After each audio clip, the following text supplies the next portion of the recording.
আমরা বাংলাদেশি বোলারদের কথা বলছি, বোলারদের কৃতিত্ব নিশ্চিতভাবেই আছে, তবে পাকিস্তানি ব্যাটসম্যানদের ভুলগুলো আসলে কোন জায়গায় ছিল। পাকিস্তানি ব্যাটসম্যানরা একবার প্রথম দিনে প্রথম সেশনে যখন তারা 25 ওভার 99 রান তুলে, তখনই মনে হচ্ছিল শান মাসুদ বা সাইম আইয়ুবরা এই ম্যাচটা জয়ের জন্য মরিয়া হয়েই খেলছেন এবং তারা রান রেটের কথা মাথায় রাখছেন। তারা জানতেন যে এই টেস্টে বৃষ্টির সম্ভাবনা আছে, প্রথম দিনটা বৃষ্টিতে ভেসে গিয়েছে, আজকেও শেষ সেশনের খেলাটা হয়নি এবং পঞ্চম দিনে বৃষ্টির পূর্বাভাস আছে। যেহেতু তারা 1-0 ব্যবধানে সিরিজে পিছিয়ে আছে, তারা অল আউট ক্রিকেট খেলেছে। আজকেও দেখা গেছে যখন দলটা খুব সুবিধাজনক অবস্থানে নাই, মাত্র 9 রান তুলতে তারা 2 উইকেট হারিয়েছে, আজকে দিনের শুরুটা কিন্তু শান মাসুদ এবং সাইম আইয়ুব ওই প্রথম ইনিংসের মতোই করেছিলেন। তারা স্ট্রাইক রোটেট করেছেন, তারা একটু দ্রুত লয়ে ব্যাট চালানোর চেষ্টা করেছেন। সাইম আইয়ুবও অফ স্ট্যাম্পের অনেক বাইরের বলে আসলে শট খেলতে গিয়ে আউট হয়েছেন। শান মাসুদ অফ স্ট্যাম্পের অনেক বাইরের বল স্ল্যাশ করতে গিয়ে আউট হয়েছেন।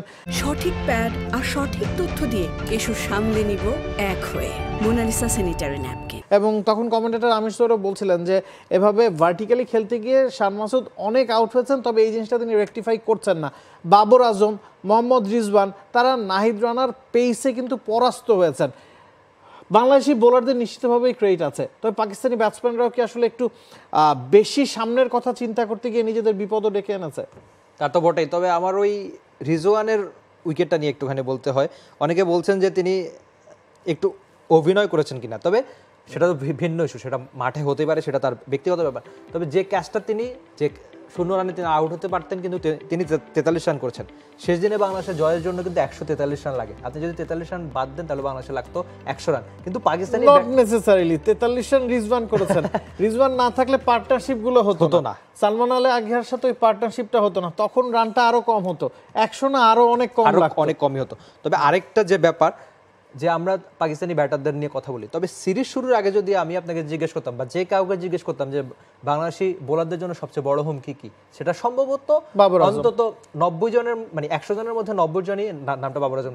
সেই বাবর আজমই বড় রান পাচ্ছেন না। খুব সম্ভবত তার 15টা টেস্ট ইনিংসে একটাও 50 নেই। বাবর আজমের মতো নামি ব্যাটার যখন এত দ্রুত ফেরেন, এত দ্রুত আউট হন, তখনই বোঝা যায় যে পুরো পাকিস্তানি ব্যাটিং লাইন আপই ব্যর্থ। তিনি 11 রান করেছেন, কিংবা বাকি আসলে বড় রান আমার মনে হচ্ছে আগা সালমানই এই সিরিজে পাকিস্তানের সবচেয়ে বড় পাওয়া। এবং ক্যাপ্টেনের কথা আসলে বলতে হয়, শান মাসুদ ফার্স্ট ইনিংসে 50 করেছেন, আজকেও অনেক বেশি স্ট্রাইক রোটেট করেছেন, সিঙ্গেলস ডাবলসের উপর ভর দেওয়ার চেষ্টা তিনি করেছেন। তবে ক্যাপ্টেন সামনে থেকে কিন্তু খুব একটা নেতৃত্ব দিতে পারছেন না। সালমান আলী আগা শেষ দিকে টেল এন্ডারদের নিয়ে 2 ইনিংসেই কিন্তু একা লড়াই করেছেন।